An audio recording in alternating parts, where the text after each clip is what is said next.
નમસ્કાર, સમાચારો સાથે હું છું જયેશ. મિડ ન્યૂઝમાં આજે સૌપ્રથમ વાત કરીશું બિટકોઇનનો મામલો કે જે 2018ના કેસની અંદર મહત્વપૂર્ણ એક ફેસલો લેવામાં આવ્યો છે. વર્ષ 2018નો આ બિટકોઇન કેસ જેમાં સેશન કોર્ટનો મહત્વપૂર્ણ ચુકાદો સામે આવ્યો. વિશેષ અદાલતે કુલ 14 આરોપીઓને દોષિત જાહેર કર્યા છે, જ્યાં પૂર્વ એમએલએ નલિન કોટડિયા પણ દોષિત જાહેર થયા છે. તત્કાલીન એસપી જગદીશ પટેલ અને તત્કાલીન પીઆઈ અનંત પટેલ પણ દોષિત જાહેર થયા છે.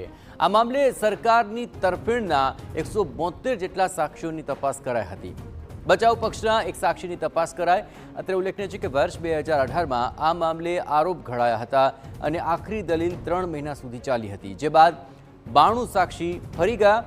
જોકે અરજી આપનાર શૈલેષ ભટ્ટના એડવોકેટ રાજેશ રૂપારેલિયાએ સરકારના કેસને સમર્થન નહોતું આપ્યું, જેમની વધારાના સાહેદ તરીકે તપાસ કરાઈ હતી, જેમાં સમર્થન નહોતું આપ્યું.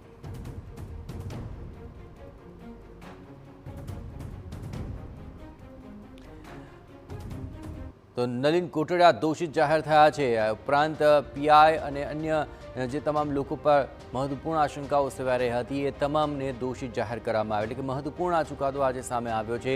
વર્ષ 2018નો આ બિટકોઇનનો કેસ છે અને લાંબી પ્રોસિજર બાદ આખરે આ નિર્ણય આવ્યો છે. તત્કાલીન એસપી જગદીશ પટેલ આ મામલામાં દોષિત જાહેર થયા છે. આ ઉપરાંત પૂર્વ એમએલએ નલિન કોટડિયા તેમની પણ સંડોવણી સામે આવી હતી અને તેમને પણ દોષિત જાહેર કરવામાં આવ્યા છે. તત્કાલીન પીઆઈ અનંત પટેલનું નામ પણ તેમાં સામે આવ્યું હતું અને તપાસ બાદ તેઓ પણ હવે આ ચુકાદામાં દોષિત જાહેર થઈ ચૂક્યા છે.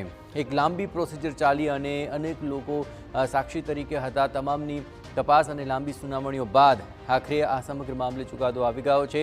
બિલ્ડર શૈલેષ ભટ્ટનું અપહરણ કરી બિટકોઇન પડાવ્યાનો આ આખો મામલો હતો અને તેમાં પોલીસ અધિકારીઓએ શૈલેષ ભટ્ટને ગાંધીનગર લઈ જઈને બિટકોઇન પડાવી લીધા હતા.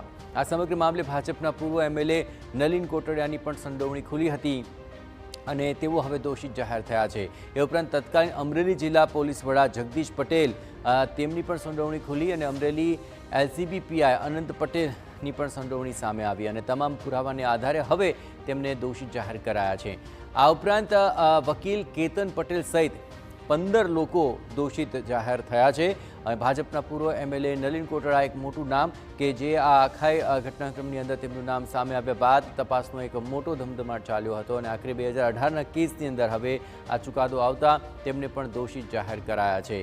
આ આખા બિટકોઇન કેસની અંદર અપહરણ અને ત્યારબાદ બિટકોઇન પટાવી લેવા આ તમામ મામલો ઉજાગર થયો હતો અને અનેક લોકોની સંડોવણીઓ પણ તેમાં સામે આવી હતી. એક લાંબુ લિસ્ટ સામે આવ્યું હતું કે જેની ઉપર આશંકાઓ હતી. સાક્ષીઓ અને અન્ય લોકો આ તમામને મેળવીને આખરે આ લાંબી એક પ્રોસિજર ચાલી અને ત્યારબાદ હવે સેશન કોર્ટે જે ચુકાદો આપ્યો છે તેમાં આ આખો મામલો હવે સ્પષ્ટ થઈ શક્યો છે.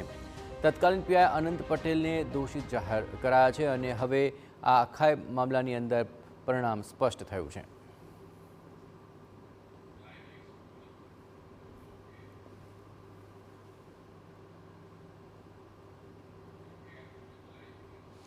અને આખા મામલા પર વધુ વિગતે વાત કરવા માટે જોડાઈ રહ્યા છે ટીવીના સંવાદદાતા રોનક વર્મા. રોનક, એક મહત્વપૂર્ણ પ્રોસિજર ચાલી, એક લાંબી પ્રોસિજર બાદ આ તમામ નામો સ્પષ્ટ થયા છે અને ચુકાદો આવ્યો છે. ચુકાદાની વિગતો શું છે અને આ ચુકાદા બાદ શું આગામી કોઈ ઓપ્શન્સ આ તમામ લોકો પાસે રહેશે?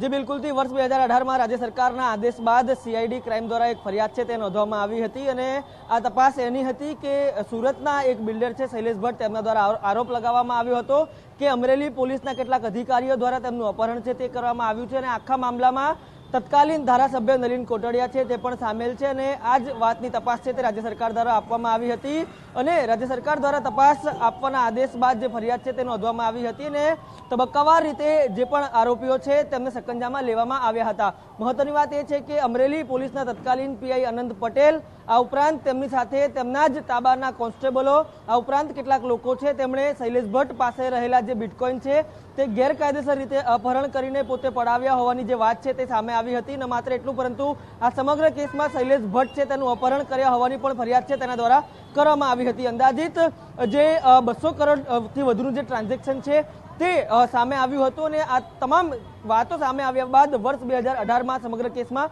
ચાર્જ ફ્રેમની પ્રક્રિયા છે તે થઈ હતી.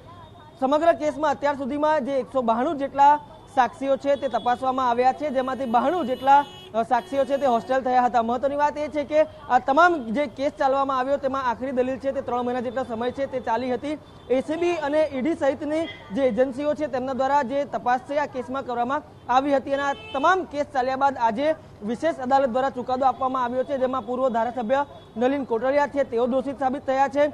તત્કાલીન એસપી જગદીશ પટેલ છે તેઓ પણ દોષિત ઠર્યા છે. આ ઉપરાંત પીઆઈ અનંત પટેલ છે તેમને પણ દોષિત કરાર છે, એટલે કે ગુનેગાર છે તે કોર્ટ દ્વારા માનવામાં આવ્યા છે. થોડીક જ વારમાં સજાનું એલાન થશે, પરંતુ ખૂબ જ અગત્યનો આ જે ચકચારી કેસ હતો જેમાં સરકાર અને અધિકારી બંનેની જે શાખ છે, જે આબરૂ છે તે દાવ પર લાગી હતી અને આખરે કોર્ટ દ્વારા આ તમામ લોકોને જે દોષિત છે તે માનવામાં આવ્યા છે. આવા રોનક તમામ ગતિવિધિઓ પર આપ નજર રાખતા રહેજો. તો દોષિત જાહેર થયા બાદ તેમના માટે સજાનું શું એલાન થાય છે તેની પર સૌ કોઈની નજર મંડાયેલી છે. આખો આ મામલો હાઈ પ્રોફાઇલ હતો અને સૌ કોઈની ઇમેજ દાવ પર લાગેલી હતી, પરંતુ હવે ચુકાદો સ્પષ્ટ થઈ શક્યો છે.